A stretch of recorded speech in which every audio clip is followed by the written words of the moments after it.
शेतकरी मित्रांनो, सध्या जो काही पावसाळा चालू आहे त्यामध्ये सोयाबीनची पेरणी हे बहुतेक शेतकरी करत असतात. तर त्यामध्ये सोयाबीन बियाण्यासाठी बीजोपचार करणे गरजेचे असते.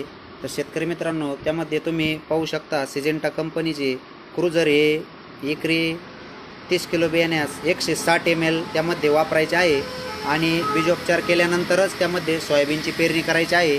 बीजोपचार केल्यानंतर त्या ठिकाणी तुम्ही पाहू शकता शेतकरी मित्रांनो, मुळांचा विकास, झाडांची वाढ पण लवकर होत असते, कुठल्याही प्रकारचे बियाणे खराब होत नसते आणि संपूर्ण बी हे उतरण्यास त्यामध्ये मदत होत असते. त्या तुलनेत बीजोपचार जर नाही केले तर तुम्ही या ठिकाणी पाहू शकता मुळांचा पण विकास झालेला नाही आहे आणि झाड पण त्यामध्ये कमी उंच वाढलेला आहे.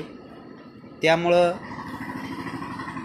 बीजोपचार करूनच शेतकऱ्यांनी त्यामध्ये सोयाबीनची पेरणी करावी.